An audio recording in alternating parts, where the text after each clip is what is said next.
Hello, viewers. This is Vibhuti Jha, and this is Jaipur Dialogue USA. Welcome to the show. Please like, subscribe, and support our channel. And we love your feedback. Today, this particular show is addressing two very interesting people in American political and social and economic life, Mr. Elon Musk and Vivek Ramaswamy.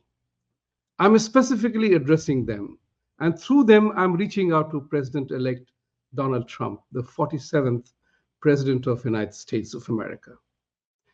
Why am I doing this? There is a very precise reason for that.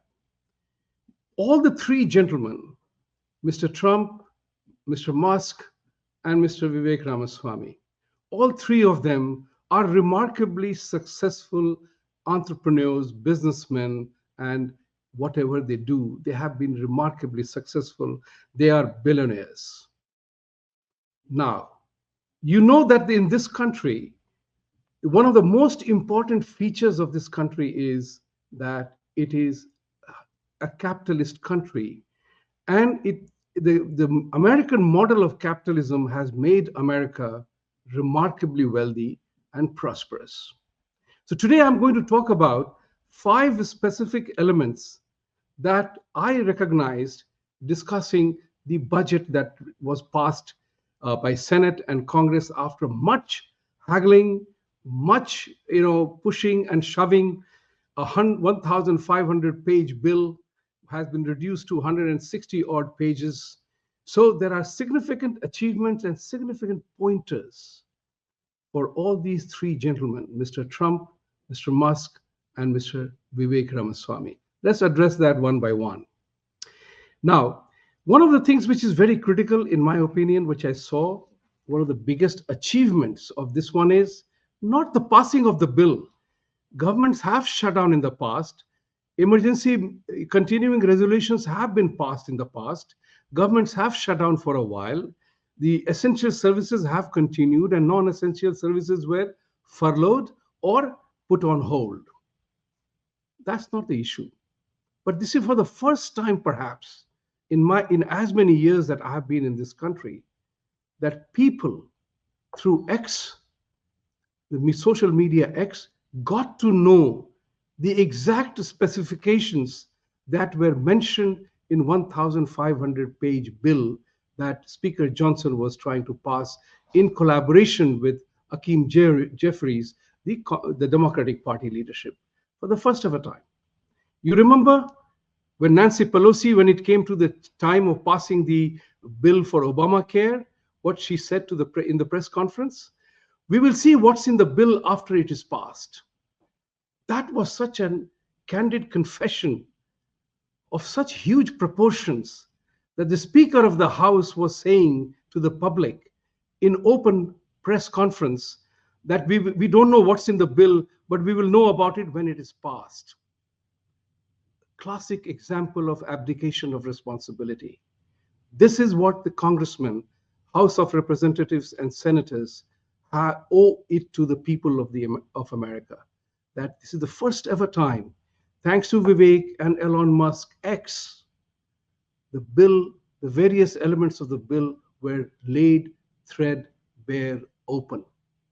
And people saw to their dismay what continuing resolution CR was talking about as emergency rescue operations, including the increase in salaries and benefits of congressmen, senators, and House of Representatives. That's very important, including the fact that there was a provision in the previous bill in 1,500 pages that would allow the senators and congressmen to opt out of the Obamacare.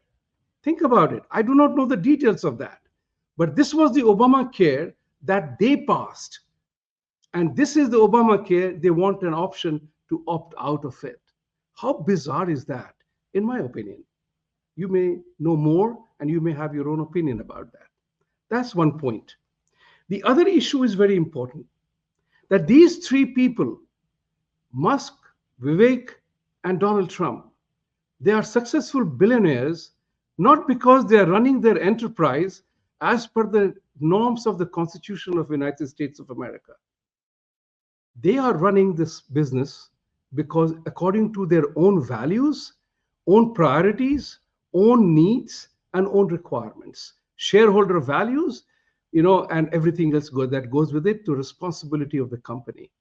They were not running a democratic enterprise, so to say. So what you do for your company, you are responsible for that alone. But in this particular instance, all three of you must keep one thing in mind. You are not running US Inc. You are running a United States of America, a country. I'm a Republican, and that's why I'm talking to you, because I want all of you to succeed. I want all of us to succeed. And that's what is important to understand, the turf we are playing our golf shots on. That's what is important. If it is a rain-soaked turf, then you have to play your shots differently. And that's what is important for all three gentlemen to realize, that while in the first bill was thrown out by 36 Republicans that went against you, 36 Republicans, they made it as if it is a Musk versus the Senate and the prestige and honor of the House and Senate. Think about it. Mr. Musk, you will have to be smarter than that. All three of you are remarkably smart people. I'm a nobody to teach you anything. But it is important, when you are watching the game from the sideline, you do make your own opinions. And I am sharing that opinion with you, that you are running USA Inc., where the way you ran your business was different. You can't fire these 36 congressmen who opposed the bill. Mr. Trump knows that. And that's what is important. If 36 people in your company were to go against you, you can fire them. You can't fire these 36. They know they are secure as long as they're there. You can primary them, but that's coming later. Politics is of a strange game. You can always come to terms with each other. That was very important. And the second part, which I wanted to say, that senators and congressmen are a breed in them by themselves. They are not there. It is very important to understand they are very ruthless people. They have to be ruthless, because when you have to get things done in a government enterprise mode, you have to be remarkably ruthless to get things done, because they are catering to a constituency that has varied interests. I call politicians the master salesmen of the world, because when they come and address a crowd of people, they sell their dream and aspiration knowing the crowd, so they can draw and extract the most. They are promising things they don't have to give. They don't have to give. They don't have to give to you anyway. So remember that part. They have to be very careful and choosy about what they do.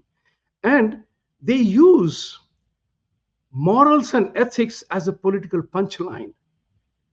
If we don't get that, we as people don't get that, it's a problem for us. They use morality and ethics as a political punchline. Children and grandchildren are an sentimental bargain for the gullible and those who fall into the trap of emotion. Children and grandchildren, it's a glorious word. Every parent loves their children, and as a grandparent, we love our grandchildren too. But the point is, why is that used? Because they are used for sentimental and emotional purposes. The other part which I wanted to say was that you achieved a huge success by reducing the number of pages from 1,500 to 1,160. Consider that as a signal achievement. But more importantly than that is the fact that, the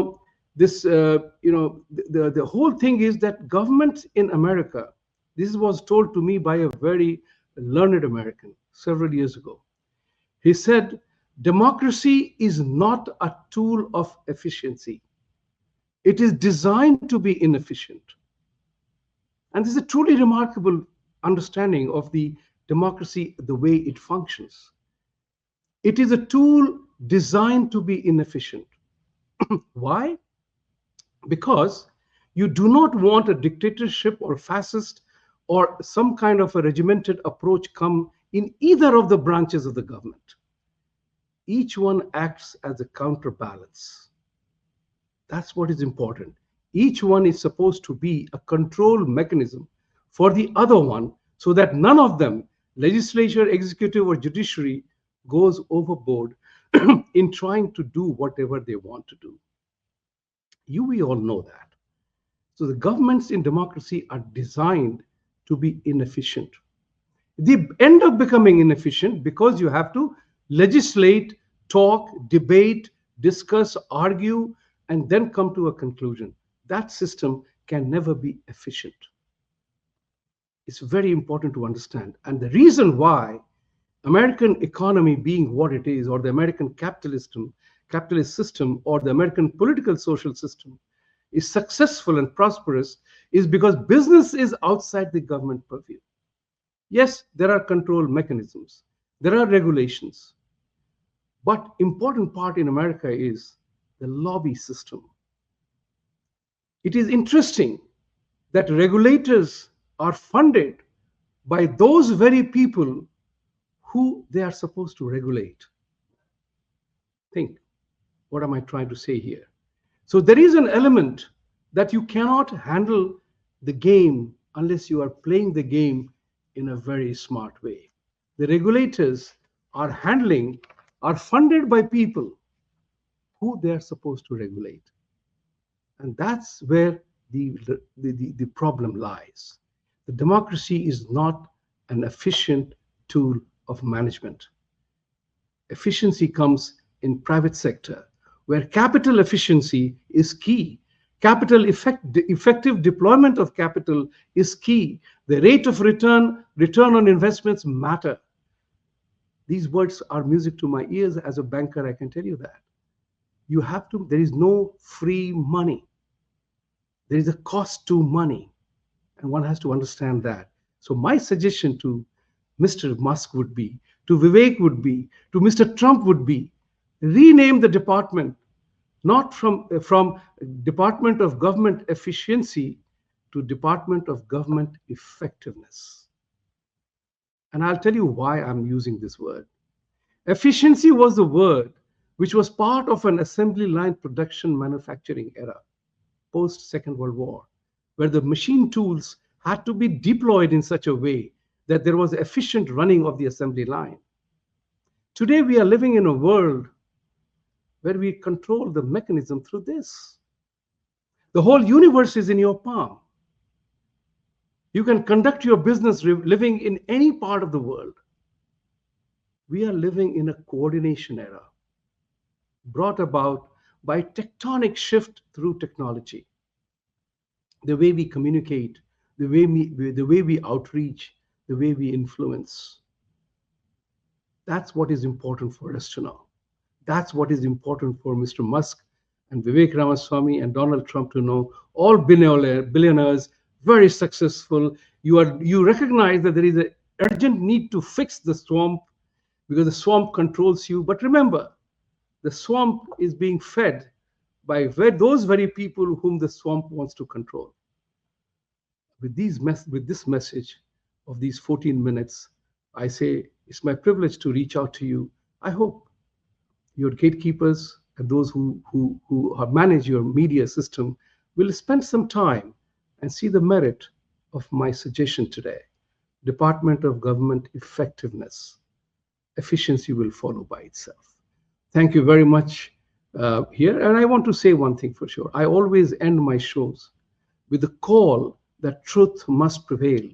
Truth eventually always succeeds. That, incidentally, is Vivek's campaign theme, truth. And thank you, Mr. Trump, for choosing to name your social media platform as Truth Social. So we are spiritually connected as well. So thank you with these messages. I'll say, talk to you again. God bless.